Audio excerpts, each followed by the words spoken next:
Anke Zielke, Head of Insurance Europe at Iceye. Welcome on the Geospatial Index. Thank you for having me, Will. It's great to be here today. You as well. All right, so let's kick things off with the elevator pitch for Iceye. Perfect. So Iceye, we're a satellite company based in Finland, and we do synthetic aperture radar satellites on a mini satellite, have our own constellation, and now we're using the data that we generate with our satellite and translate Earth observation data for private companies, most notably and first of all insurers, by observing natural catastrophe data and making those accessible. We do obviously have business in the defense and intelligence area. We also sell satellites and we distribute and lease a capacity of satellites. But most importantly for today is the generation of Earth observation data and making that accessible for private companies to work with. All right, so the question on everyone's mind is that the constellation behind you in your background image? That is actually images of our satellites, exactly. And so, yes, we have more than 40 satellites launched so far, and that's how they look like. And it's great to see them. It's actually these small mini fridge size satellites, and we've just recently deployed more. So, yeah. Amazing. That's so amazing. Okay. All right. So what niche do you dominate? So for the private market, the niche we're dominating is natural catastrophe Earth observation. And we have started with the most mature peril being floods. Given we're using radar satellites, we can see through clouds, through darkness, through smoke. And so when you cannot fly a plane yet, but want to know if there's water on the ground, the timeliness of our data enables you to really see if there's water on the ground. And we translate that for companies so that they don't have to work with the original data, but really get from us an estimate of flooding. Okay. And now perfect. we've done more perils, so we're probably most known for floods so far, but we've recently launched into wind, hurricane. We have been live with wildfire for a while as well. Okay. You would be reminding listeners, I hope, at least the avid listeners of the episode with Fathom, a flood modeling subsidiary now of Swiss Re. Okay, so then who's your ideal customer and how do you ensure that you're always working backward from their needs? So our ideal customer is an insurer that wants to really quickly understand where they've been hit by a natural catastrophe and ideally save costs and streamline their claims operations. That for us is right now the ideal customer, given the timeliness of our data and how granular we can just get more overview of what happened on the ground while a catastrophe is ongoing.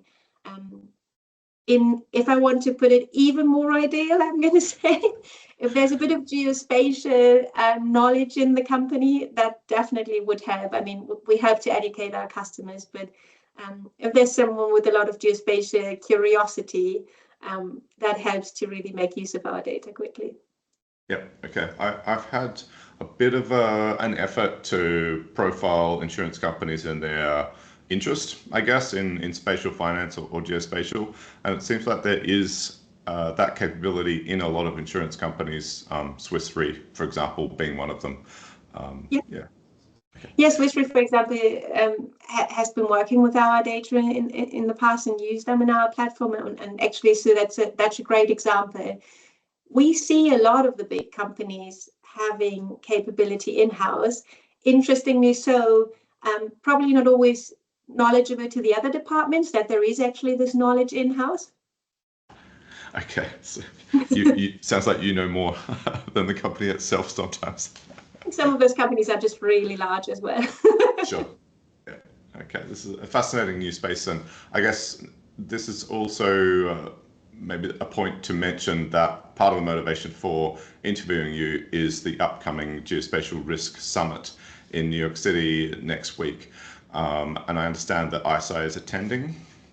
Yeah, my colleague Andy Reid is going to be participating in a panel, so very excited. And I think it's great to see that colleagues and friends of us in the industry are coming up with this new forum. I think it's a really exciting next step for the type of data we're working with to get the exposure. So I'm very happy to see that. Knowing some of the organizers, it's just really great that we see this development for the insurance space. Right, so specifically on the topic of gathering customer needs, is it through attending these summits and conferences and having conversations with these potential clients? I mean, is there like a formal interviewing process? How do you extract those needs? Really by conversation. It is at these types of forums, conferences is for sure, but really also trying to speak with every insurer who's willing to talk to us, quite actively going out into the market and asking for the need. One thing is to have the data. The other thing, as you said, is just how do you make use of it? And then what we have found to be in one of the most important steps when applying our data is really going through what's my ROI? Where do I make use of the data and how can I really operationalize it? One thing is always the understanding, but then operationalizing it in day-to-day processes and informing the processes, especially in the claims department, that's a bit more of a long-term journey. So we have a team that is focusing in the work with our clients on that aspect, and then we hope to translate the learnings even further in improving how we provide the data, but also how we help other customers to make use of our information. So yeah, I'm with you. That's a big part of making this new data available to insurers. Sure. Okay. The answer of every guest to this question is one of the most interesting ones to me. I think, especially for those who are trying to figure out how to be entrepreneurs, so it's nice to hear how it's done. Okay, so then how fast and sticky is growth? So we have really seen a big uptake over the last 2 years as we've grown our constellation, which means we generate more data, and the more data we have, the more applicable it becomes. It is well, just essentially to just really kick off our type of business. I think what we're seeing is when insurers make use of the data and implement it in processes, then it's really sticky. But the way there is probably slower than anyone working with innovation sometimes wants to see. It's just probably a very long journey for some of the companies that are either very large or just have very homegrown processes. And so it's sticky when it comes, but it is probably sometimes a bit of a longer road than we'd wish to see sometimes. But I mean, most of us have worked in insurance for long enough to just know that's part of it. Yeah. Okay. Good to know that you retention is good once the acquisition of a customer occurs. Yeah. Okay. Yeah, and I'm sure you hear this with others that you're interviewing. It is this type of information is going to become just more and more available, and with that, I look forward to seeing more companies bringing more data to it, because then we'll actually see adoption becomes very valuable once you have it for multiple periods and you have different timeframes of these data available. So I look forward to that growth in the industry. It sounds like there's several companies whose sales/education efforts about the benefit of data somehow, even though you might be competitors, you're all working to educate customers about the benefit of bringing a data-driven approach. Yeah, and I look forward to hearing what you're reporting after the summit next year. You mentioned the term new space when describing your constellation. Please provide some commentary on this aspect of our industry. Yeah, and I think the way I've learned about the term new space is really generally that satellites and constellations of satellites have for the longest part been part of governmental efforts and defense and intelligence to really support decisions and governments in their strategic efforts, mostly probably in war times. And unfortunately speaking, we kind of see a bit of a rise on that again. On the other hand, there is now, with new deployment methods and mini satellites like ours, the cost of just operating satellites and launches of rockets has just gone down so much that it becomes affordable and worthwhile for the private industries to use information from space, Earth observation that's generated with satellites, and now having accessible and affordable information from space-based Earth observation. That is where the term new space, to the way I've learned about the term, it is coming from, that we're essentially now working in operationalizing it for the private industry. And one of the efforts we've been doing at Iceye with taking our data from our own constellation is building a vertical that we call solutions, that is essentially focusing on trying to make this data available to private industries. And that's where we started with natural catastrophes for insurance, and now venturing out into banks and banking and private organizations and risk management companies as a next step. Okay, yeah, it's nice to hear, I guess, definition and some commentary on this from an industry insider. As, I guess, the person who's had the idea of the geospatial index and then dividing these 363 odd geospatial and related stocks worldwide into about 26 verticals.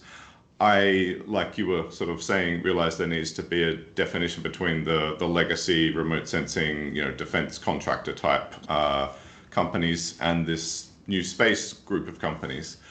I found a website actually that had more than 1,000 of these new space startups, just cataloging them all, including funding sources. It seems like a really active space, pardon the pun. There's a lot going on in that space, definitely. And the developments are so fast, rapid, and ongoing. It's like, and at Iceye, if I see the strengths and the bandwidth of our R&D and the team that's working on further enhancing that, I think that grows and that speed will probably really remain there, which is great to see for someone who just wants to see the data. And on my personal side now, I want to get more and better data and be able to apply to clients. So yeah, there's a lot going on, definitely. yeah, it's exciting. I've seen there's a couple of analysts, equities analysts really, who are running their own sort of Substack monthly, at least, digest of just the new space industry. Space Case is one that springs to mind if anyone's interested. Yeah. Okay, so as mentioned before, the Geospatial Risk Summit is next week. So what does Iceye offer insurance companies to help them judge risk? Please speak to the issues facing, for example, Markel, identified in the newsletter for the Spatial Risk Systems episode. So I start on the first part of the question, what do we offer to insurance companies? And so we are taking, first of all, our in-house data from the satellites that we generate, but then we combine that with any type of Earth observation data to give an analysis of change on the ground through natural catastrophes. And so for flood, what we have done is we take our imagery and then we combine it with any other type of Earth observation. That could be social media information, that could be images from press. And we have an analytical team that really sticks all the data together and then provide a geospatial file to our customers to say where was water on the ground and what's the depth of the water. And now we're enhancing this further to a product that essentially provides then a rolling image of where we've seen water on the ground. The other thing that we're doing is an early warning system for flood and a monitoring system for wildfire. We do use both of those to target our own constellation of satellites to say where do we take images, but we make that accessible to our clients to provide an early warning. And then for wildfire, we are using building data footprints and overlay those with our images to say, okay, where has been in an automated detection mode, we can then say those buildings are damaged and those buildings are not damaged. Now, the next step of the evolution of our offering to insurers is on a what we call multi-parallel offering, where for bigger natural catastrophes, that includes hurricane damage, the wildfire and the flood damage, and then we're also venturing further into earthquake damage to say, where do we observe with a pre-image and a post-image damage on the ground, and just being able to say that area has added change after a catastrophe and essentially providing a damage heat map. So that's then the next evolution of our product suite. And the idea really is for insurers to just be very quickly and able to say, not only what's the size of the loss to their portfolio, but also where do we need to really gear up our claims operations and then improve, save money on the claims operations, but also help their customers much quicker to come back on their feet after a catastrophe, essentially. Yeah, it's amazing. I mean, there's these themes that persist throughout episodes, and also just in my observation of how the industry responds to disasters online, like on LinkedIn, for example. And the procedure you're talking about and the use of the building footprints data set is exactly what was done, for example, by Microsoft's AI for Good lab in response to the LA fires. And it was amazing to see how quickly organizations like that, like within days, were just able to estimate the thousands of buildings that had been damaged. Was there much discussion or effort involved at Iceye in response to the fires in LA? Yeah, definitely. So the LA fires, we were very quickly monitoring those and have been very quickly able to take imagery. And for us, it's been a very active season. We've firsthand worked with insurers, with brokers to help them understand the losses on the ground. We've had feedback from customers who've used our information for the LA fires to very quickly settle a couple of claims. And that's for us the greatest moment. I think a former colleague of mine always said claims is the moment of truth. And in a way, the LA fires have proven that our data helps in that moment to just pay out much quicker and be able to work with customers. And then the other piece of the puzzle for insurers that then essentially even have to take a look, how far does that get into my reinsurance? What's my reinsurance recovery? And also being able to just look at cash flow in the moment of a bigger catastrophe. How quickly, using your data or service, are insurers able to reimburse insurance customers? So within hours, if possible. Amazing. So our data comes within hours of the event. So we take the imagery, we process it, we make it accessible. On floods, we usually say within 24 hours after the peak of the flood. And for fires, we do say the same. In practice, we've provided information on the LA fires quicker than every 24 hours. And so for an insurer, that should enable them to really pay within hours if they want to decide on it. But I'm not practically working in the claim settlement department, so there's other steps than just knowing I have to pay the claim for sure. I don't want to underestimate the work. But there is no need to go on site to know that certain houses were just completely destroyed. We can show that with our imagery from space and say that house was definitely destroyed. And so there can at least be partial payouts within hours. And we've seen that happening in other parts of the world. For the LA fires, the processes are ongoing. So I look forward to hear more feedback from our clients there. Perhaps there's even danger to staff that otherwise might have to go to site to do these assessments that, you don't have to do risk assessments or safety assessments for field crews anymore. Yeah. And I think especially on these fires as they are ongoing, and there's even, days after the fire, there's been the fear of a second wave, essentially. So I think just not having to go on site and really being able to prioritize as well to the claims that are big and partial damages that you do want to send someone outside versus areas that are completely destroyed. That's part of it. There's always a certain level of our data being used for emergency services. So we do offer it to insurance companies for sure, but I don't want to underplay the importance of the data for usage by emergency risk departments of the government. So I think that's even where the first application of the data fits in. And we've seen that with the Boris floods in Europe last year, that our data really helps governments to operate in the moment of crisis as well. Yep, and that's another theme, especially discussed with Kevin Bullock of Development Seed in the last episode, and he was basically saying, it's an issue in our industry that we don't have a central collecting platform for open data that's released in the moment by companies like Iceye.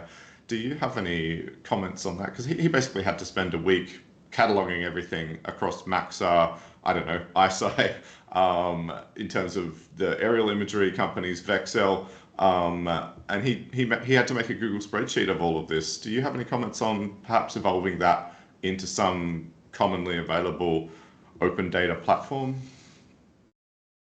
I think there's two aspects to it. I'm personally a big fan of making a lot of things open data and accessible and available, and I think that there's a huge value to that. I'm definitely also someone who always thinks that having a public database helps. That said, running a constellation and having a team that sits behind it is usually not coming for free. No, I mean, just for the, obviously, this is specifically about to ease the humanitarian response in the first couple of days, for example. But yes, of course, there are commercial, and the commercial reality is you can offer insight on that. So I'll shut up and listen. No, I think as you said, the value lies between both of those. I think there is the humanitarian aspect, and then there is the responsibilities of the governments that they have, and then there is the role that as a primary caretaker for natural catastrophes or moments in crisis, probably that is insurers from a commercial aspect. There are other companies and supply chain mechanisms that probably also benefit from this information quite a lot. I've seen in certain regions of the world a lot of efforts. So we see, for example, that the Australian government is working very closely with a lot of on-site operations. The European Union has their own program to try to work through emergency service. So we're very closely trying to work with all the governmental bodies across the world that look into emergency risk response. Sure. So there's regional bodies. I think makes sense. I mean, that's what I'm knowledgeable about. I'd love to see a lot of this information being accessible to people on the ground and see how it can be used in practice. Maybe at the risk of putting you on the spot or putting too fine of a point on it, I guess what I was mentioning Markel, is that they and the likes of insurance companies like them have literally been losing money every year over the past 10 years, it seems, at least the past 5, through incorrectly gauging the risk of natural catastrophes. So do you have any examples of assisting these companies to lose less money? Perhaps that's a good way to put it. Yeah, I mean, first of all, I'm going to start at the beginning of what I think is the beginning of the process of just estimating the risk and how much it is in the underwriting pricing. There's definitely more models available, and I'll speak flood and our flood offering for a moment, that just help in pricing the risk overall, and with that giving an insurer a starting point to manage the risk. But then unfortunately what we see is that historical observations haven't always been great. So just being able to backfill the databases from now onwards with more data on where actually floodwatering was observed is going to be over time a growing benefit of this data. Yeah. Now, what we have seen in terms of actual implementation, that most of the companies started this risk management modeling point, but then when you actually use the data to be quicker in the claims operations, be much more precise, being able to get a hotel room earlier, just as one practical example. But the claim savings that clients have reported to us, that in itself should make it more affordable, right? If I can save on the cost of the claim, that hopefully should benefit in terms of how affordable I can make a policy. I'm going to say what I've been observing a bit is that everyone, well, not everyone, but the effort to make different types of products, and parametric is one of those most notably mentioned ones always. It hasn't you mentioned been the term parametric there. Parametric insurance. What does that mean? So essentially an insurance based on the hazard itself and how an event is ongoing, less than the damage actually. So let's say if there was water and so many square kilometers were flooded, the insurance policy will pay out independently of what's the actual dollar damage to a building. But these types of policies aren't actually always more beneficial. That usually comes in the conversations when we've been involved, when someone says, oh, indemnity policy, the price is too high, let's find an alternative. But then the alternatives aren't always cheaper because the risk in flood in some areas is just really that high. So to a certain extent, and Markel is definitely not the only company. We've seen it in the US. I've seen it. I'm from Germany. I'm seeing it in Germany. The floods book of business are not always very profitable, and more frequently so I'm reading that they aren't profitable lines of business. So just bringing the cost down, I think, and hope is one piece of the puzzle that helps. And I do know that there's a lot of efforts on getting the prices correct, better or more granular. Yes. And there's definitely a lot of talks about support of government schemes and how reinsurers can help further on especially the piece of covering flood losses. Yeah, I mean, it seems like it's an evolving space, and it's fascinating just to watch it. I think it'll be good for me to continue to do episodes about this issue, just to monitor things. There's also the risk, speaking of risk, of overcomplicating things. So much, because you brought up governments, and my reading of the news is that there have been some government policies to cap premiums, as I understand it, in some states in the US. For example, California and Florida. The result has been that insurers cannot raise the cost of insurance to an appropriate level based on the risk that they perceive from services like as are offered by Iceye. And for that reason, they have to stop offering insurance in those areas, or they have to jack up the cost of insurance in other states where it's possible to raise the premiums, so people living in other states pay the cost of the disasters in states where they actually happen. It sounds like possibly well-intentioned government policy is muddying the waters.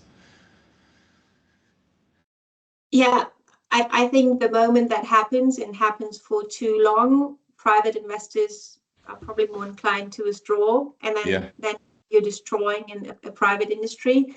Yeah. That may be a consequence, hopefully not, but I guess if you have a risk and you want to insure it, you need to do it at a price adequate level. Other than that, I think all of these supplementing schemes over time add a complication that probably destroy the market a bit more. But I'm not working in the Californian insurance market, so I'm not wanting to put a doomsday language on it. But I confess, I'm basically plagiarizing an opinion column from the New York Times here. And to me, because I have a geospatial bias, the column shouldn't have been text. It should have been a map showing the parts of the US, and you can do it anywhere really, in any region, where there are inappropriate premiums required of customers due to these government policies, that then in turn provide incorrect incentives for people to live in those areas. And to me, that's really the tragedy, that people are enticed to live in areas that they cannot ultimately in the long term afford to live due to the disaster profile. So it's important that I think the information that companies like Iceye can ultimately offer people living in certain places, that message is delivered to them. And that message is currently muted, is the opinion of this person writing in the New York Times. Yeah, I think it always becomes a bit difficult when governmental incentives aren't overlaid with the interest of the private industry in the same extent. But I hope our data helps in judging the case. So I'm going to say I hope we can provide more data. I'm not going to be the judge of it, but there's definitely areas in this world that are more prone to certain types of catastrophes, and to me, the industry will want to find the right price for it. Exactly. I'm seeing, for example, on Zillow or Redfin, I think especially Zillow, there's real estate platforms in the US. You can click a button and get some sort of disaster profile for a house that you're looking at. I feel like, obviously you have compelling offerings for insurance companies, but the industry could also offer, I think, something really interesting to regular consumers. And at least if it's exposed to them via Zillow and the likes, then that's a way for them to get it. But I think perhaps there's even a space in the industry for Iceye or a group of you guys to get together and provide a globe with red spots on it for high disaster-prone areas. But maybe I'm going to hope the catastrophe modeling companies are going to completely pick that up. Yeah. Anyway. Okay, so last of all, what can banks use Iceye for in terms of your unique offerings in the market? So the way we have been speaking to banks in the past and what we've learned is that it's mostly at this point in time for regulatory reporting and for an assessment of their credit risk in their portfolios there. So our data has been used in the past for banks that want to or need to report to their regulator on where their books of business have been impacted by natural catastrophes. And so we've helped in just providing this historical data set.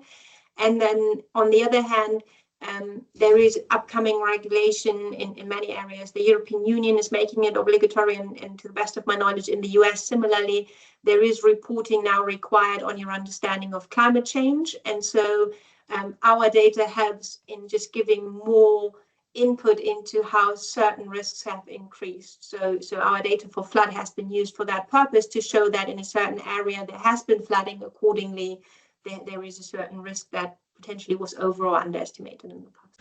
So a couple of terms there. You used the term credit. You also used, I think, book of business or book in a way that relates to accounting. Could you give some definitions there? So yeah. Is credit mentioned? Sorry to cut it. Is credit mentioned in the context of the interest rate that the bank should charge for loans, given the risk of the customer losing that asset?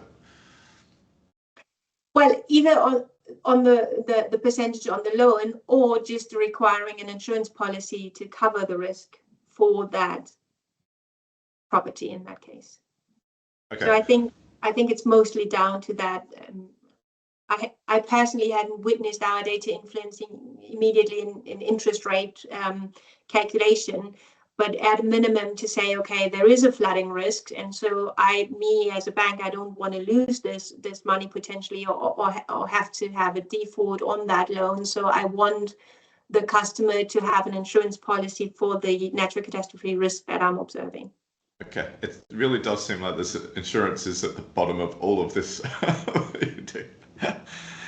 Okay, is there anything, I mean, so an emerging theme, I sort of first became aware of spatial finance, so-called, around about 2021. And it seems like the building footprints are sort of the basis of aggregation or how spatial finance assessments are done. Have you seen anything, at least within your banking customers, to do with this new field?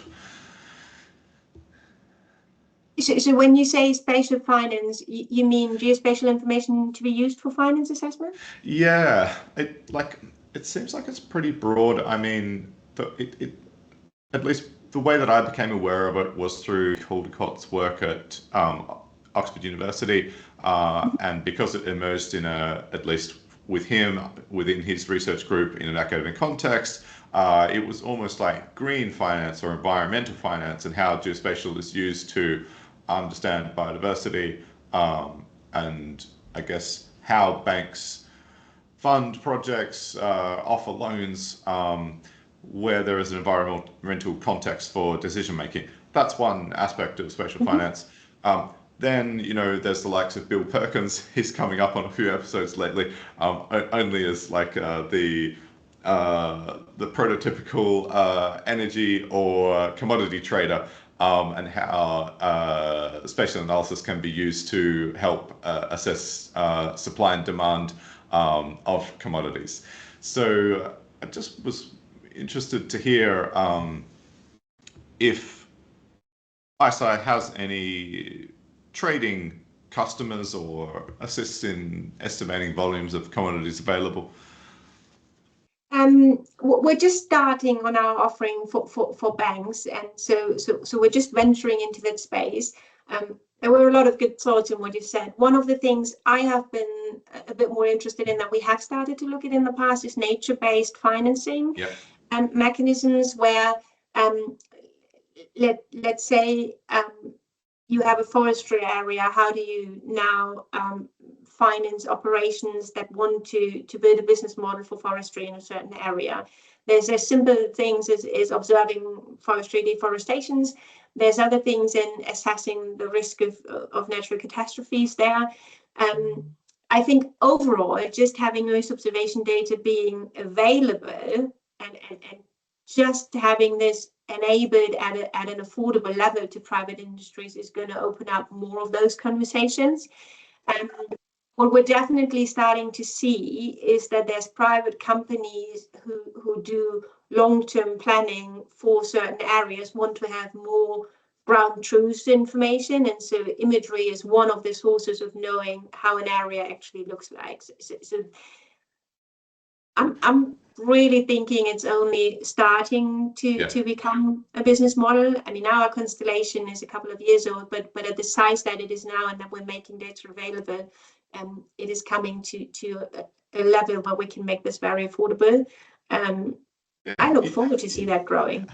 Sure. You mentioned deforestation, so that was something that Jed Sundwall of Radiant Earth mentioned as well, and we can go back to Aya Data, a Ghana/UK based machine learning and AI spatial analytics company, who first sort of mentioned, at least on this podcast, the EU's deforestation risk legislation.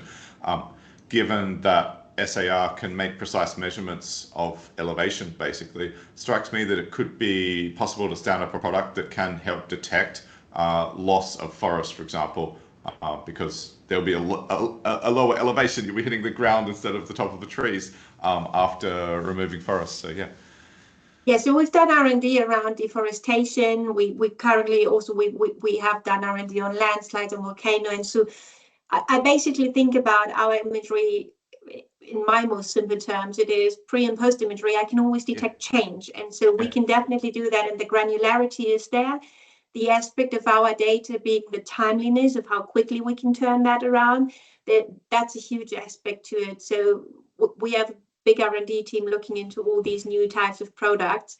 And so I think that there's more to come there. So let's see where we sit in a couple of years on this. But it's just having more data sources that would never be available is definitely doing a change there. Yep. Okay. Yeah, I'm fascinated. I could go on all day. Okay, but at least we've given, I guess. And we haven't brought in our researchers. Once they started, this is going to evolve even further. No, this is great. So there's a term that often comes up in this industry of tasking, that you can task a constellation to return an image for you. So I'm just thinking, I'm looking again at this satellite behind you. So to me, that means that there's a little rocket thruster and it can shift orbit to suddenly go to, I don't know, the Palisades, on the coast of California.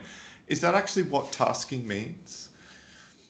So the satellites themselves, they orbit and they take a certain time and they're in orbit and they just go around the Earth. But when we have a software that we can essentially tell the satellite where we want the image to be taken and how the angle is, and we can change the mode in which we take images. So do we want to scan a large area, or do we want to take a smaller area but in a very high resolution? Okay.